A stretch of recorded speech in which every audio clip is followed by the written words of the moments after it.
Puisque votre bien-être est précieux et que votre vie a de la valeur, désormais, voici votre nouveau rendez-vous santé sur UFM, ULNES. ULNES, ce veut être un forum radiophonique d'échange autour des questions santé et bien-être. Tous les vendredis à 19h et dimanche à 13h, en rediffusion, Karine Moutaali vous présente un sujet et notre partenaire santé DKT vous éclaire.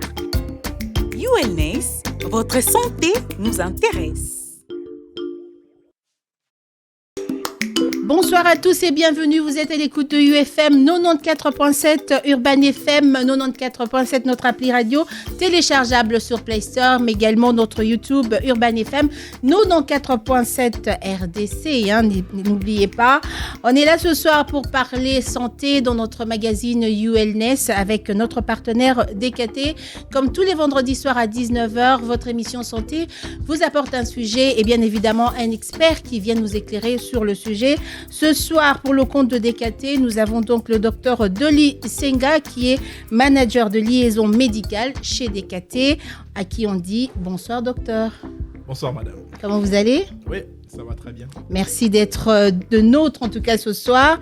Je tiens à rappeler à tous les auditeurs que c'est spécial en tout cas puisque nous sommes au mois de décembre et comme vous le savez, tout le 1er décembre de chaque année, on parle un tout petit peu, on s'intéresse un peu plus puisqu'on s'intéresse à ça tous les jours, mais un peu plus au VIH, SIDA et donc ce soir nous parlerons du VIH, SIDA d'ailleurs, journée mondiale de lutte contre le SIDA. On en parle avec le docteur Dolly Senga. Avant d'aller un peu plus loin, revenons un tout petit peu sur DKT. Pour ceux qui nous rejoignent pour la première fois, ils n'ont jamais suivi notre magazine. Notre DKT est notre partenaire et on veut savoir qui est DKT, que fait DKT et surtout quelle est sa mission en République démocratique du Congo. Alors, DKT est une ONG qui est active en matière de santé sexuelle et reproductive. Qui intervient en RDC pratiquement depuis 2009. DKT intervient dans le domaine de la planification familiale, de la lutte contre les infections sexuellement transmissibles, notamment les VIH, mais aussi DKT participe aussi à la lutte contre les hémorragies du postpartum et aussi dans l'offre des services d'avortement des qualités. Voilà, un peu en gros. Ça c'est dit, ça c'est fait pour ceux qui ne savent pas qui est DKT et qu'est-ce que DKT fait en République démocratique du Congo. Je pense qu'en quelques lignes, le docteur vient de le faire. Chaque 1er décembre, l'OMS associe à ses partenaires pour rendre hommage à tous ceux qui fournissent des services de lutte contre le VIH, d'ailleurs comme DKT, et ainsi inviter plutôt les dirigeants mondiaux et les citoyens de toute la planète à engager un élan de solidarité planétaire afin de préserver le service essentiel de lutte contre le VIH, même durant cette pandémie qui a fait ravage Covid-19. C'est un appel à agir en priorité en faveur de groupes vulnérables qui sont déjà à risque et étendre la couverture aux enfants et aux adolescents, qui est d'ailleurs l'une des missions de DKT, comme on vient de le suivre avec le docteur. Alors, c'était le mercredi dernier, puisqu'on est aujourd'hui vendredi, le 1er décembre. Nous avons donc célébré la journée mondiale de lutte contre le VIH-Sida. Certains doivent se demander de quoi on parle. On parle de VIH, on parle de SIDA. Parfois, on s'y perd. Alors, comment comprendre en fait le VIH-SIDA ? Ouais. Alors, le VIH en fait, c'est une infection qui est directement liée à la présence d'un micro-organisme ou bien d'un microbe dans l'organisme qu'on appelle par le virus d'immunodéficience humaine, au fait, qui va s'attaquer au système de défense de l'organisme. D'accord. Lorsqu'il s'attaque à ce système, il affaiblit et il y a parfois des infections anodines que l'homme peut présenter, que l'humain peut présenter, qui, lorsque les défenses de l'organisme sont en nombre important, parfois peuvent... ces infections-là, en fait, peuvent parfois devenir très, très graves.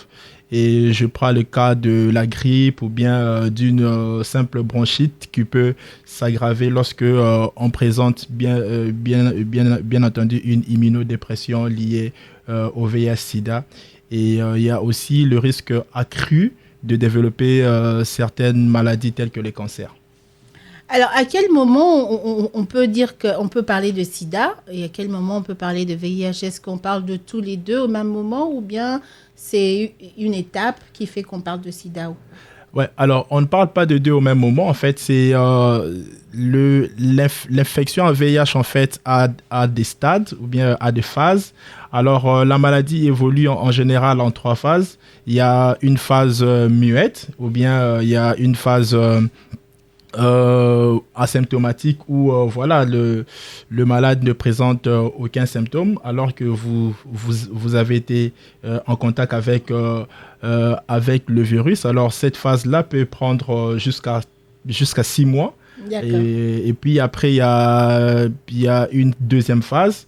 Et puis au fait lors de cette seconde phase-là, c'est la phase qu'on appelle par la phase de séroconversion, où au fait le virus en fait va continuer à se multiplier dans l'organisme et puis voilà qui peut prendre plusieurs mois jusqu'à 3 ans.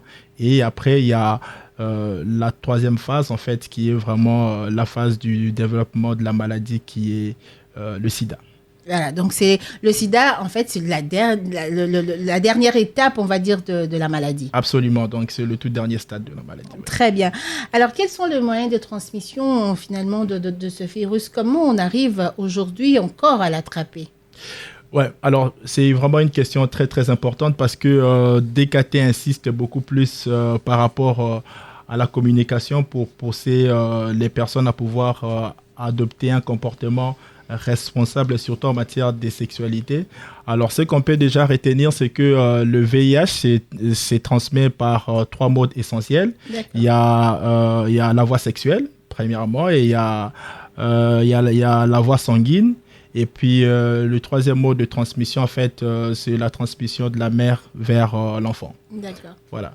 Alors, de ces 3 transmissions, qu'est-ce qui est le plus probable ou le plus fréquent? Alors, ce qui est le plus fréquent, en fait, c'est la voie sexuelle, bien entendu. Donc, lorsqu'on est en contact sexuel avec une personne qui est contaminée, alors il s'agit de tout type de rapport sexuel, donc que ce soit le rapport sexuel oral, vaginal ou bien anal. Donc, lorsqu'on est en contact avec une personne qui est infectée, il y a plus de probabilité voilà, d'être infecté si on ne se protège pas.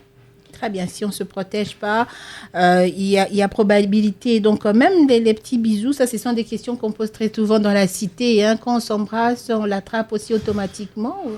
Ça aussi? Ouais, alors il faut bien distinguer. En fait, il y a des voies de contamination, comme on venait de le dire, mais il y a aussi des moyens ou bien voilà des voies qui ne contaminent pas. Alors, parmi les voies qui ne contaminent pas, en fait, il y a le fait de vivre en société avec les personnes qui sont infectées. Alors, vous avez, lorsque vous travaillez ensemble, lorsque vous vivez dans une même maison, vous pouvez vous saluer, vous faire des accolades, vous faire des petits bisous au niveau de la joue. Alors, je ne pense pas que voilà, toutes ces petites pratiques-là peuvent directement conduire à l'infection à VIH. Vous pouvez manger ensemble avec une personne qui est infectée. Vous pouvez jouer aussi ensemble. Donc, le fait de faire le sport ensemble avec une personne infectée ne vous rend pas malade. Donc, voilà. Et puis, le fait aussi même d'aller nager avec une personne qui est infectée, en tout cas, ne vous rend pas malade. Et il y a souvent beaucoup d'idées préconçues, en fait, qui sont à l'origine de beaucoup de stigmatisation. Exactement. Aujourd'hui de la part des personnes qui sont infectées au VIH. Donc, il y a ceux qui pensent que les insectes transmettent le VIH. Comme la piqûre de moustiques. Voilà, les piqûres de moustiques, il y a les animaux domestiques, ainsi de suite. Donc, en tout cas, toutes ces voies-là ne transmettent en aucun cas le VIH-Sida.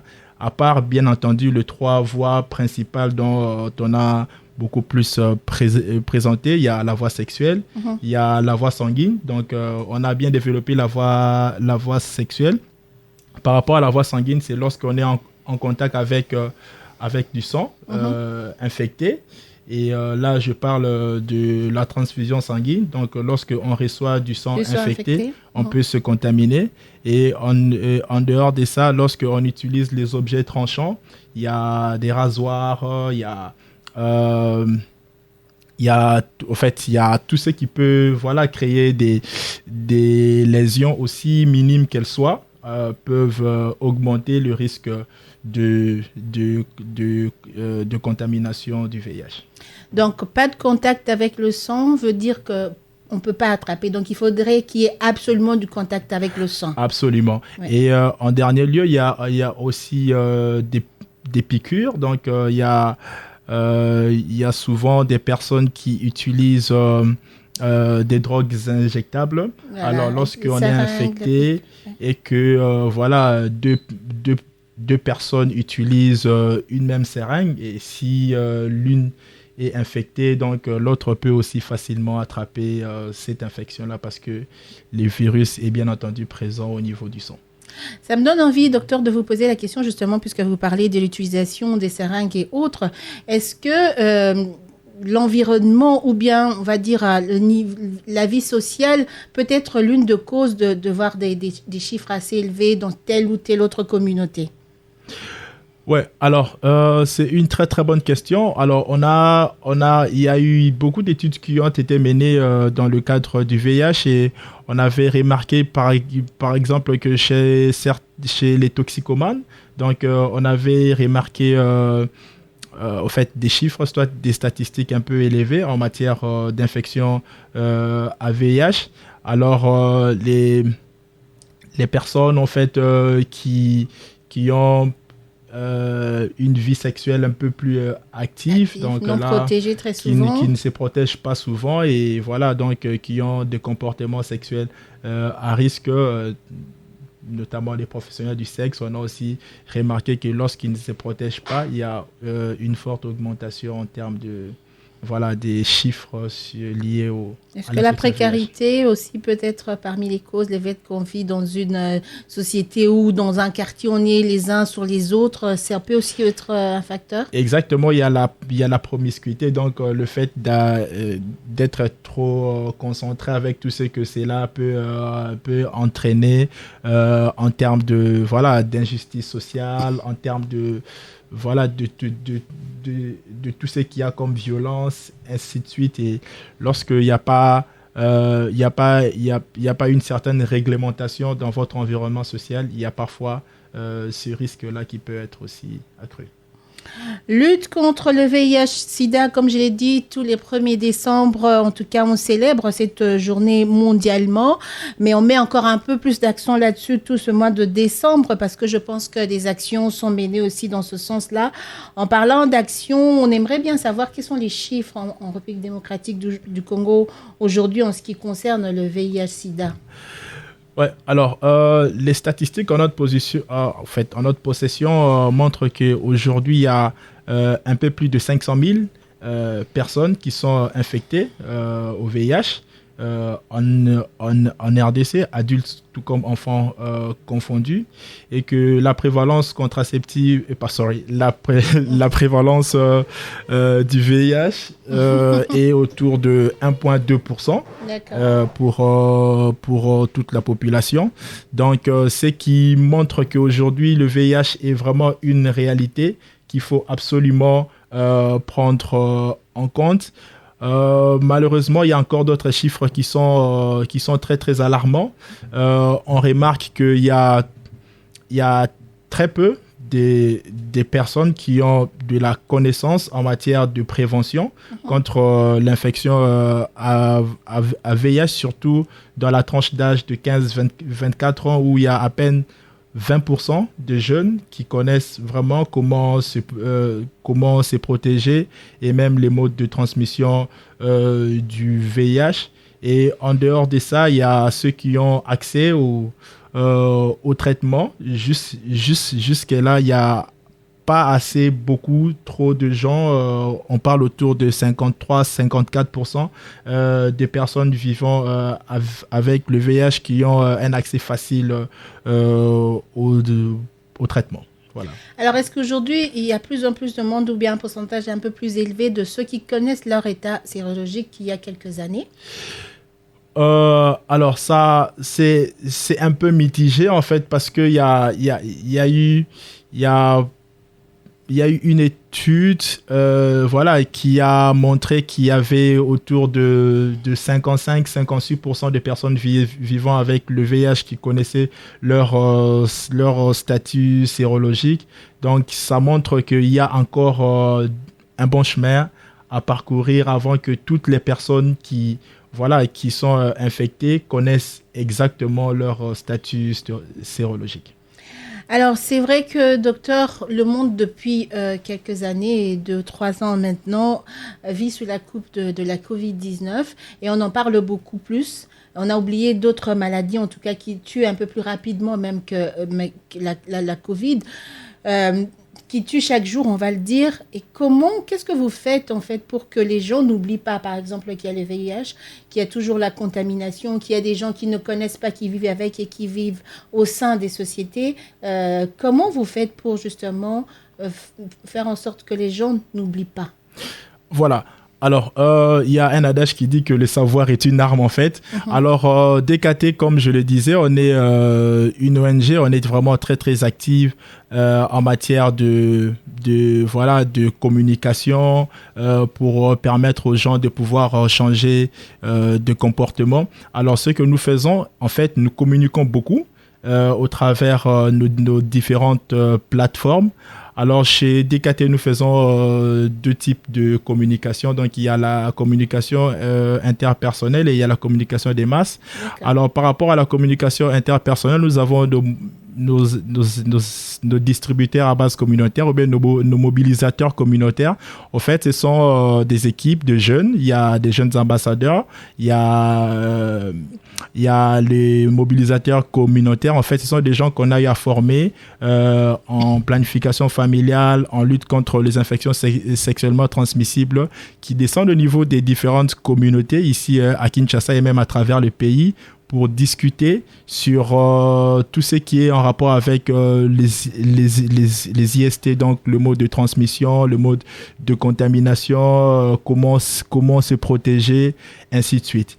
Et en dehors de ça, nous sommes très, très actifs sur les digitales. Donc, nous communiquons beaucoup au travers de nos différentes pages Facebook, Instagram. Nous avons même un centre de télémédecine où il suffit juste d'appeler et être en contact avec une personne qui a été formée en santé sexuelle et reproductive pour vous donner des informations claires et fiables en matière de lutte contre les infections sexuellement transmissibles, mais aussi le VIH-Sida, et en dehors, bien entendu, de la communication de masse que nous faisons via la radio, comme ici chez IFM et aussi à travers la télévision. D'accord, merci docteur. Alors docteur, quels sont les symptômes ou les signes qui peuvent aider une personne ou une communauté à savoir que voilà, ici il y a quelque chose qui ne va pas, c'est peut-être le VIH, le sida? Est-ce qu'il y a des signes avant-coureurs? Alors j'aimerais réveiller un peu l'attention de la population, c'est que le VIH a 4 caractéristiques en fait, et la première caractéristique c'est que ça, il y a l'anonymat. D'accord. Et que une personne infectée peut passer à travers les quartiers, les avenues comme ça, sans pour autant que l'on puisse savoir que elle est infectée. D'accord. Elle est en bonne santé apparente. D'accord. Et alors que la personne a été infectée. Donc au début de la maladie, la personne peut faire un bon bout de temps en étant asymptomatique, c'est-à-dire ne présente aucun symptôme. Donc, et ce n'est qu'à un moment donné où on peut remarquer que la personne commence à perdre un peu du poids, la personne fait de la fièvre, une fièvre voilà, qui peut prendre plusieurs semaines. La personne peut présenter une diarrhée qui peut prendre plusieurs semaines, plusieurs mois. Alors, ce sont peut-être là des signes majeurs qui peuvent orienter vers une infection à VIH. Voilà.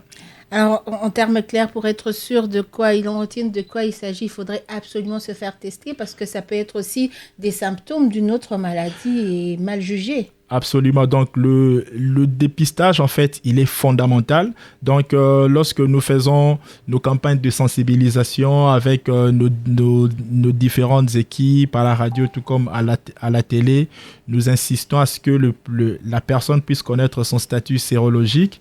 Donc, c'est très important pour orienter son comportement sexuel. Et en dehors de ça, nous insistons vraiment à ce que dès lors qu'on connaît son statut sérologique, si on est malade, on se rend dans une formation sanitaire pour commencer le traitement au plus vite, parce que plus vite on commence son traitement, mieux on a vraiment plus de chances de vivre pendant très très longtemps. Voilà, on est là, ULNES, votre magazine santé, s'intéresse en tout cas ce soir à la journée mondiale de lutte contre le sida, de lutte contre le VIH, comme on rappelle à tous les auditeurs que tout le 1er décembre, en tout cas de chaque année, c'est une journée qui est commémorée, donc c'est encore, on met un accent davantage sur le sujet. Et nous, on en parle dans cette émission, mais avant d'aller un peu plus loin, on va marquer une courte pause. Et cette courte pause nous permet d'ailleurs de poser la question DKT. Vous savez, vous qui êtes habitués à cette émission, que DKT vous propose une question. Vous répondez à la question en appelant au 089 29 17 777 089 29 17 777 pour répondre à la question. Et bien évidemment, DKT est là pour d'autres questions aussi via son call center. Et cette question au gagnant qui sera tiré au sort aura certainement une petite récompense, un encouragement de la part de DKT. Notre question du jour, eh bien, c'est de savoir quels sont les modes de transmission du VIH-Sida. Simple, hein? Quels sont les modes de transmission du VIH-Sida? Répondez donc à la question au 089 29 17 777. ULNES revient dans un instant. Ça, c'est moi à 20 ans. Ah, la belle époque.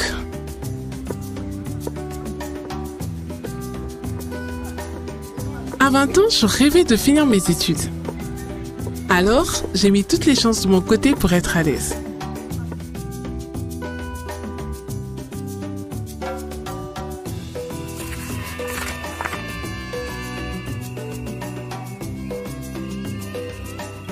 À 25 ans, je rêvais d'être chef d'entreprise. J'ai travaillé sans relâche pour y arriver. J'ai pris mes précautions pour que rien ne vienne gâcher mes efforts. Et à 35 ans, je rêvais de devenir mère. Mais tout ceci n'aurait été qu'un rêve sans une bonne méthode de contraception. Grâce à la contraception, planifiez vos naissances et gardez le contrôle sur votre vie pour réaliser tous vos rêves. Pour plus d'infos, visitez les cliniques et pharmacies Batella Lobinayo ou contactez-nous par téléphone au 089 29 17 777. Ce soir avec le docteur Dolly Senga, fidèles auditeurs, manager de liaison médicale chez DKT. On passe quelques minutes. Il nous informe sur le VIH, les modes de transmission, mais comment aussi prévenir la maladie. On en parle dans ce numéro de ce soir. Docteur, avant d'aller un peu plus loin, il y a un programme phare. On en parle souvent. D'ailleurs, on l'a sous nos yeux. Batella Lobinayo, c'est quoi exactement? C'est vrai, on va un peu partout à travers la ville. C'est quoi exactement? Alors, Batella Lobinayo, en fait, c'est un programme qui a été conçu pour les jeunes. Ça a été lancé en 2016 parce que on avait remarqué qu'il y avait beaucoup de jeunes qui n'étaient pas informés en matière de sexualité. Et vous savez, dans nos communautés africaines, parfois parler tout haut de sexualité peut paraître comme étant un sujet tabou. Alors, DKT a eu l'initiative de lancer un programme et Battez la Lobinayo qui est maintenant devenu un style de vie où il y a de l'information en matière de santé sexuelle qui est vraiment diffusée à travers à travers tous nos canaux de communication. Donc nous avons un programme en clinique, tout comme en pharmacie. Donc, si vous traversez la capitale, donc vous allez remarquer qu'il y a des pharmacies brandées Battez la Lobinayo où c'est vraiment il y a des personnes qu'on a eu à former, c'est-à-dire des tenanciers de pharmacie, des médecins, des infirmiers, des sages-femmes qu'on a informés sur la planification familiale, sur la lutte contre les IST et les VIH-Sida. Donc, ce sont des personnes de référence auprès de qui vous pouvez avoir de l'information, mais aussi des services en matière de contraception ou bien en matière de lutte contre les IST et le VIH-Sida.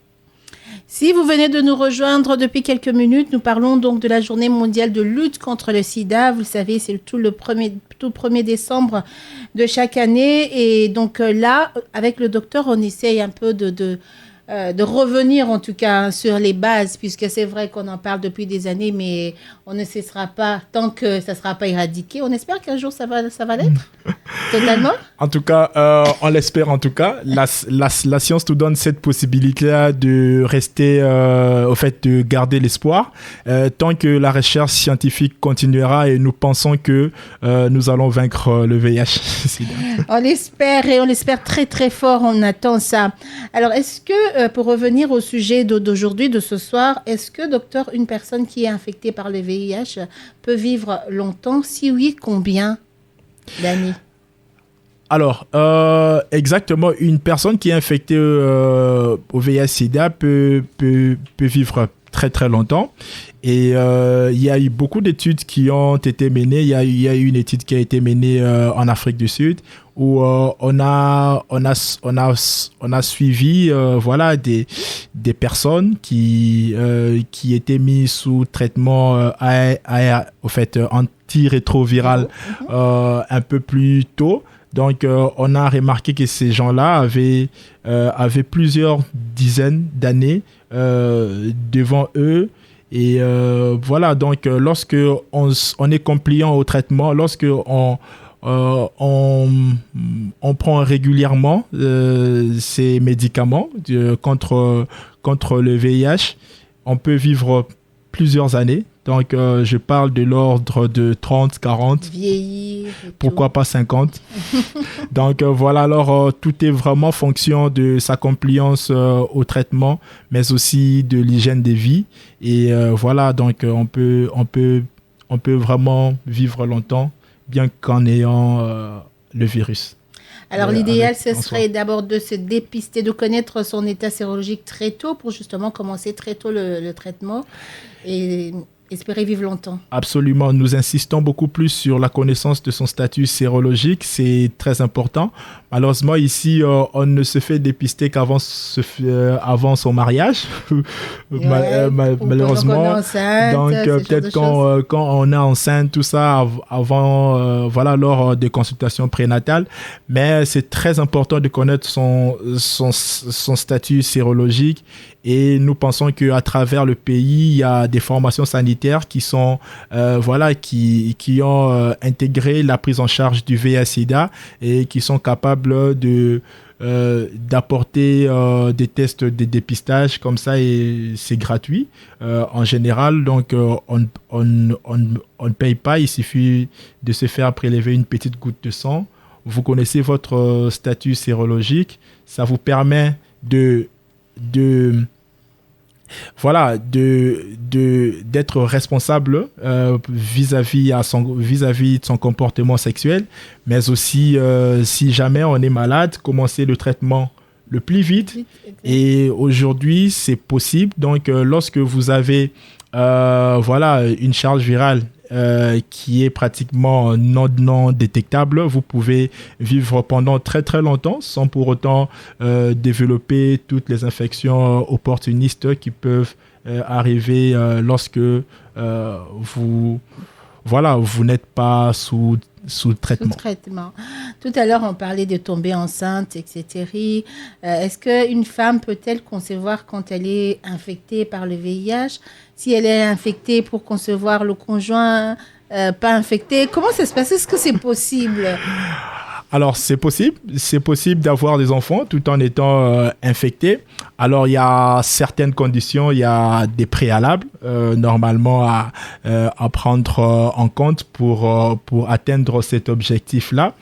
Alors, je prends un exemple. Lorsqu'on est dans un couple discordant, c'est-à-dire l'un des partenaires est séropositif, alors ce qui est important, c'est que la personne doit d'abord être compliant au traitement. Donc, la personne doit régulièrement prendre ses médicaments antirétroviraux jusqu'à ce que le nombre ou bien la quantité du virus qui se trouve dans l'organisme soit vraiment très, très faible. Donc, on parle de charge virale indétectable. D'accord. Alors, lorsqu'on a une charge virale indétectable, et le conjoint aussi doit suivre aussi un traitement qu'on appelle par la prophylaxie pré-expositionnelle. Alors, si lui il est négatif, il prend quand même un traitement, d'accord. Absolument, donc il prend quand même un traitement et puis après on programme les relations sexuelles pendant la période ovulatoire de la femme et avec un peu de chance, donc la femme peut tomber enceinte. Mais en dehors de ça, il y a aussi des possibilités de procréation médicalement assistée où on peut juste prélever les gamètes par exemple chez l'homme et puis venir les inséminer chez la femme pour espérer avoir un enfant. Alors, si un homme est séropositif, une femme séropositive, les deux partenaires, on va le dire, est-ce qu'ils peuvent aussi continuer à avoir une vie sexuelle? Est-ce que ça va être protégé? Est-ce que ça va être libre? En fait, tomber enceinte. Pourquoi je pose la question? Parce qu'il y a des reçus, on va le dire quand même, ça circule dans la rue. Quand un des partenaires a le virus, l'autre aussi en a, c'est à des degrés assez différents, donc ça augmente encore les risques pour les uns et les autres. Alors c'est une question très très importante en fait parce qu'il y a beaucoup d'espèces et sous-espèces du virus. Donc alors, il est très important que lorsque vous êtes un couple de séropositifs, de bien suivre le traitement antirétroviral, donc de rester compliant au traitement pour rendre votre charge virale d'abord indétectable. D'accord. Ça, c'est très important. Et dès lors que vous avez votre charge virale indétectable, il est conseillé même dans ce couple-là de pouvoir continuer à utiliser le préservatif pour éviter à ce que vous puissiez faire des échanges d'espèces ou bien de sérotypes du VIH sida. Et ça vous donne beaucoup plus de chances en fait de rester en bonne santé pendant plusieurs années. D'accord. Et dans les conditions où peut-être vous espérez avoir un enfant, tout ça. Alors là, il faut voir un spécialiste en procréation médicalement assistée qui peut bien entendu vous aider sur les éventualités ou les possibilités d'avoir un enfant.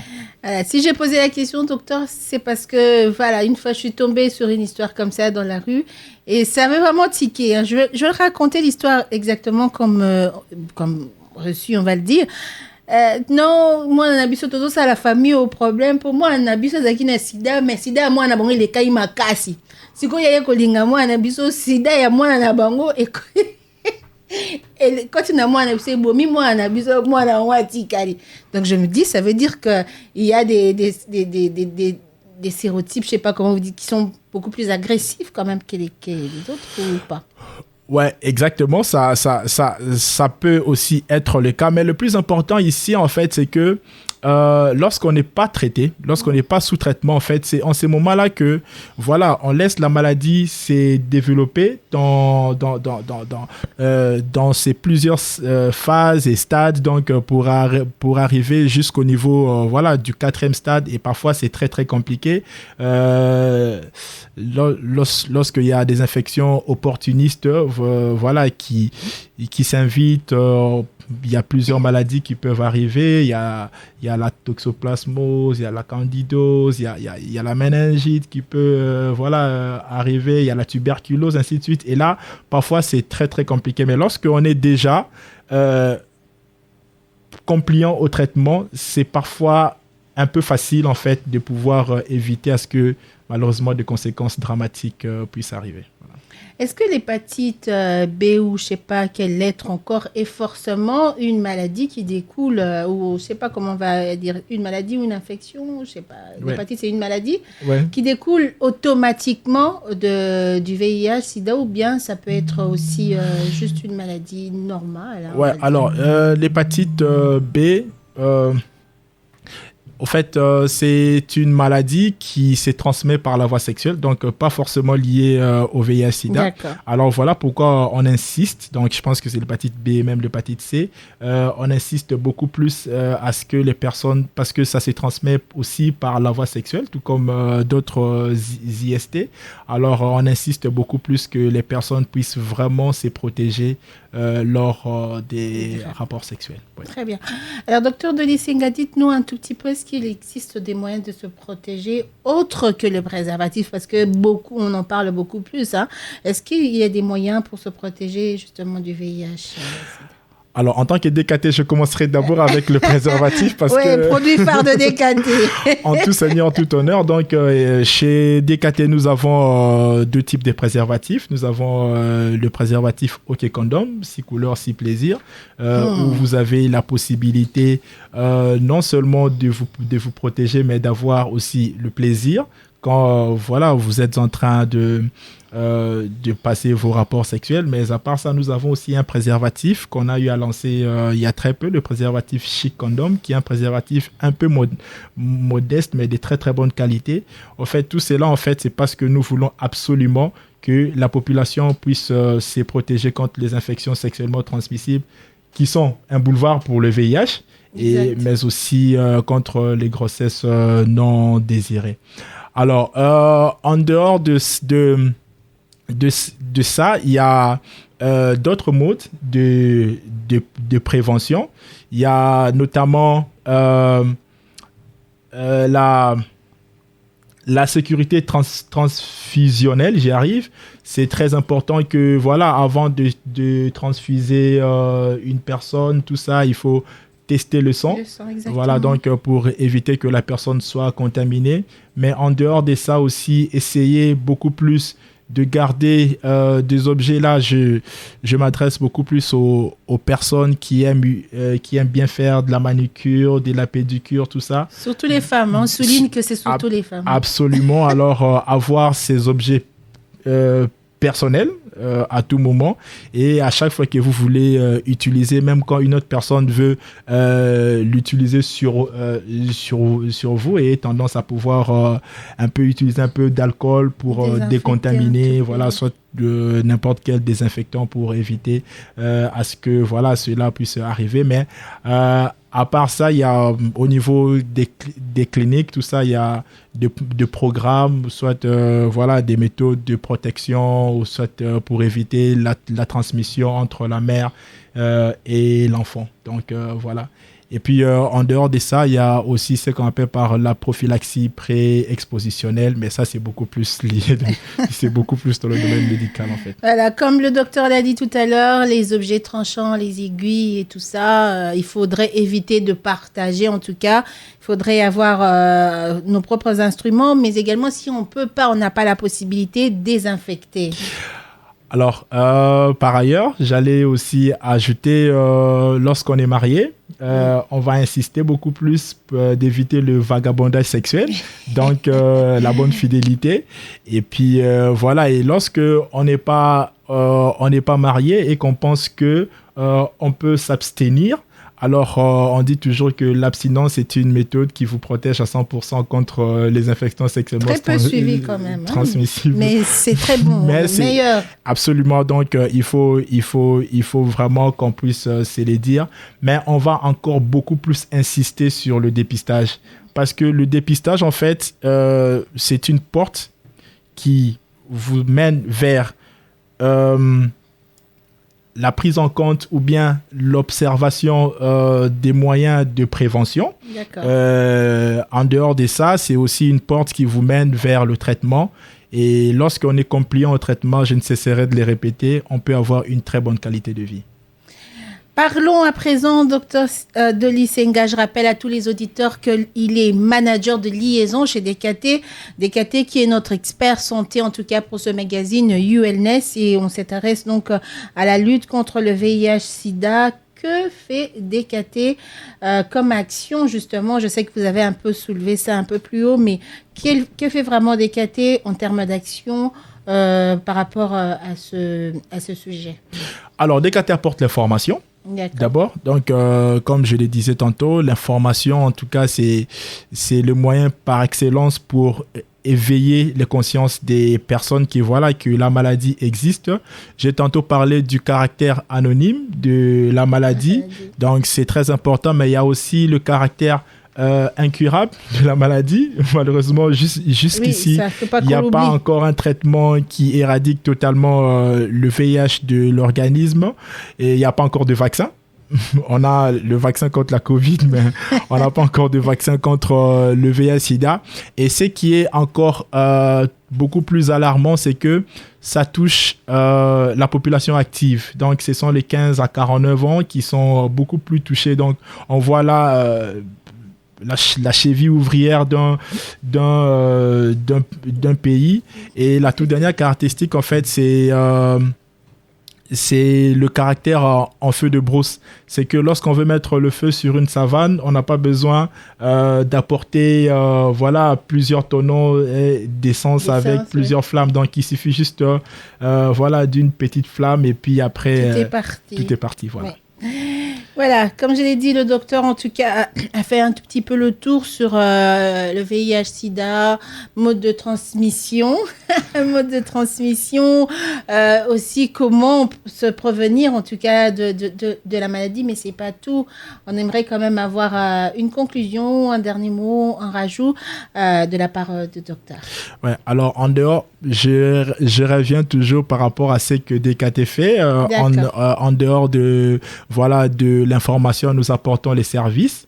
En fait, au niveau des cliniques, au niveau des pharmacies, nous faisons de la distribution des produits, beaucoup plus notre gamme de préservatifs comme nous venions de le dire.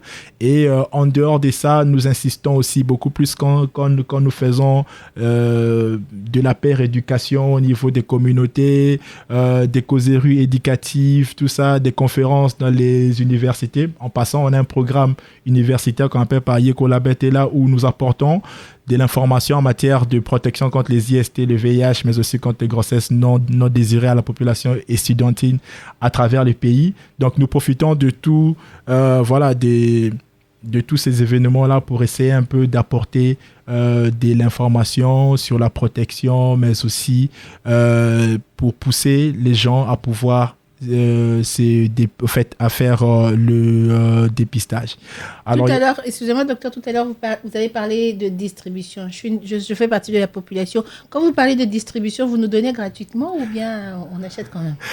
Alors, La gratuité déresponsabilise, en fait. Donc, nous ne distribuons pas gratuitement nos produits. Alors, nous faisons, en fait, notre ADN, c'est le marketing social. Donc, nous apportons des produits de contraception, notamment les préservatifs, mais aussi d'autres méthodes de contraception, telles que les pilules, les injectables, les implants, les dispositifs intra-utérins. Nous les apportons à un prix très, très abordable à la population, parce que à chaque fois qu'il y a eu de la gratuité, on a remarqué qu'il y avait un souci en ce qui concerne la durabilité ou bien la pérennisation de ces activités. Voilà pourquoi DKT, par rapport à son ADN, insiste beaucoup plus que la personne puisse débourser un petit moyen et plus responsable quand même. Absolument. Et un préservatif qu'on a acheté, on est appelé à pouvoir l'utiliser, contrairement à quand on le reçoit gratuitement. Parfois on le jette. Mais ça ne veut pas dire que de temps en temps, vous avez quand même ces actions-là où vous distribuez quand même par moment. Ça existe toujours. Alors, il y a parfois, en fait, il y a des activités de promotion que nous faisons à travers le pays. Et c'est parfois pendant ces activités-là qu'on peut prendre 1 ou 2 échantillons, donner gratuitement pour pousser les gens à pouvoir utiliser d'abord, mais aussi se rendre directement à la pharmacie pour se réapprovisionner et avoir un bon stock. Très bien, on va se séparer avec le docteur Dolly Senga dans un instant. Est-ce que vous avez un dernier mot pour la population de la République démocratique du Congo, mais d'ailleurs aussi, pourquoi pas, puisque nous sommes suivis dans le monde? Ouais. Alors, par rapport au thème annuel, en fait, on est revenu par rapport aux inégalités qui constituent encore un frein pour permettre à ce qu'on puisse éradiquer totalement la maladie à travers le pays. Alors, nous demandons vraiment à la population de pouvoir éviter tout ce qu'il y a comme stigmatisation, tout ce qu'il y a comme discrimination envers les personnes qui sont infectées au VIH, parce que ce sont des gens qui sont comme nous, qui ont des droits. Et voilà, donc on peut bien vivre avec eux, on peut bien manger avec eux, on peut bien discuter avec eux, on peut avoir des accolades, on peut avoir des parties sportives ensemble. Et nous pensons que lorsque nous allons permettre à ce que les inégalités sociales soient abolies, nous pouvons vraiment espérer avoir une génération sans VIH-Sida. Merci beaucoup, Dr Dolly Senga. Je rappelle, manager de liaison médicale chez DKT, d'avoir donné de votre temps, de nous avoir éclairé sur le sujet. C'est pas la dernière fois, j'en suis sûre. Pas du tout. Nous espérons revenir prochainement. Quand on vient ici pour la première fois, c'est fini, on revient. On n'a même plus envie de partir. Faut demander à maman Mamie. Absolument, c'était un plaisir. Ou au docteur Lionel, ou encore au docteur Jean-José. Beaucoup de docteurs. Moi, c'est fini à l'hôpital, je ne paierai plus, j'ai des docteurs maintenant. Vraiment. Voilà, c'est tout pour aujourd'hui, fidèles auditeurs et internautes. Merci à tous de nous avoir suivis. Prochain rendez-vous vendredi à 19h. D'ici là, bonne suite de programme sur UFM. Puisque votre bien-être est précieux et que votre vie a de la valeur, désormais, voici votre nouveau rendez-vous santé sur UFM, ULNES. ULNES, ce veut être un forum radiophonique d'échange autour des questions santé et bien-être. Tous les vendredis à 19h et dimanche à 13h, en rediffusion, Karine Moutaali vous présente un sujet et notre partenaire santé DKT vous éclaire. ULNES, votre santé nous intéresse.